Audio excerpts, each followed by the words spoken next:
That's the start. Yeah, I think we did. Okay, so in order to use the quadratic formula, what has to happen? Zero. Good. So that means we're going to move everything over. So we're going to start with adding p to both sides. Ethan, what are you doing? Why do you wait until I start? I pull up the iPad so you start teaching. I don't know why I just do it. Oh my goodness. So we're going to add p to both sides of the equation. So now I have 4p squared plus p It wouldn't combine and be equals 3. Okay, good question. So we can't combine it to be 5p squared because they're not like terms. Oh, it's not squared. If it was squared, we could, right? And then we're going to subtract 3. So we have 4p squared plus p minus 3.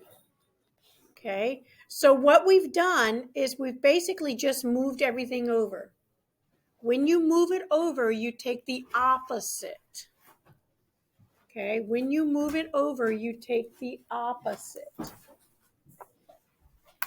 Oy, oy, oy, oy, oy, oy.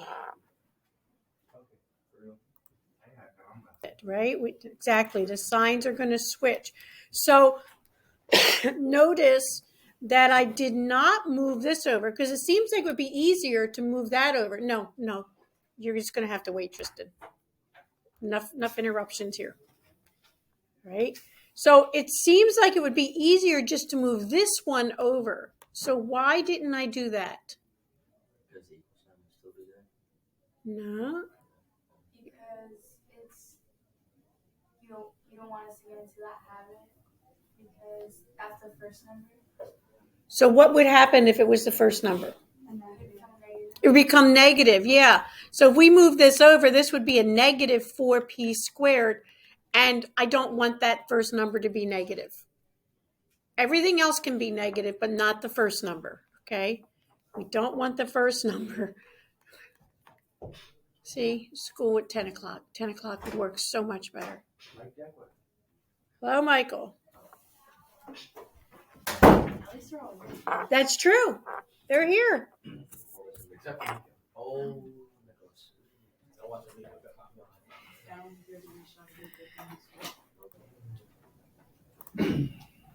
So now we've got our equation, 4p squared plus p minus 3. So now we need to use a quadratic formula. What is the quadratic formula? Ethan, what's the quadratic formula?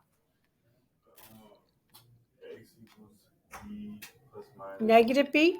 Oh yeah, negative b plus minus square root b squared minus 4c over 2a. Yes. Woo! Good job. I got it in my head for it. Okay. So let's see here.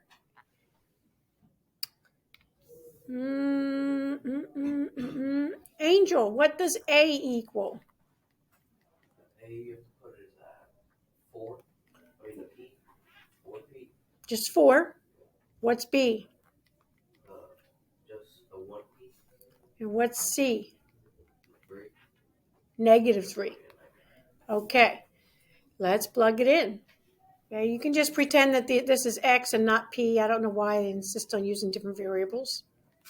All right, X equals negative B, so that's negative 1, plus or minus the square root of B squared, so that's 1 squared, minus 4 times 1 times negative 3. It would be 4. Yeah. 4, not 1. 4a, oh, thank you very much. 4 times 4 times negative 3. Good job. And this part's important. It's all over 2a. Some people have been just doing this part over 2a. It's the whole thing, okay? The whole thing over 2a. So that's over 2 times 4. So we get x equals -1 plus or minus the square root of 1. This is going to be plus because it's a negative times a negative. 16 times 3 is 48, all over 8, which equals -1 plus or minus the square root of 49 over 8, which is -1 plus or minus 7 over 8. So now I have to figure out what that is. So x equals -1 plus 7 over 8 and -1 minus 7 over 8. This is 6 over 8, which is 3 over 4. And this is -8 over 8, which is -1. Da-da-da-da-da. Okay, questions? You have to do a plus and a minus. Yes. And simplify it if Oh, possible. Yeah. All right. Okay. The quadratic formula is one of the most important things that you will learn in Algebra 2. Okay, you must know the quadratic formula. Okay?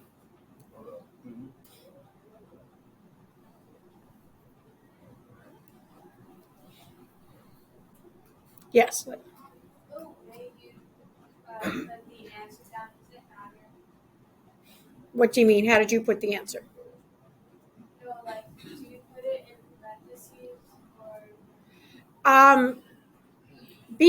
Okay, that's a good question. Be careful. You don't want to do it like this because this looks like a point. So, but if you use brackets like this, that's okay. Or you could just use a comma without any brackets of any sort. Okay.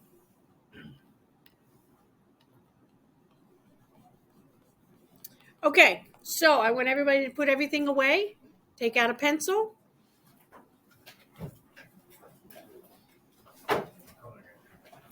You can grab a calculator if you want to.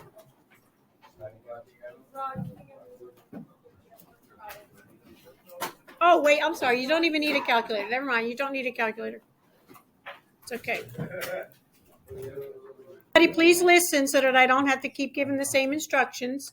When you finish this worksheet in Google Classroom, there is a coloring activity, okay?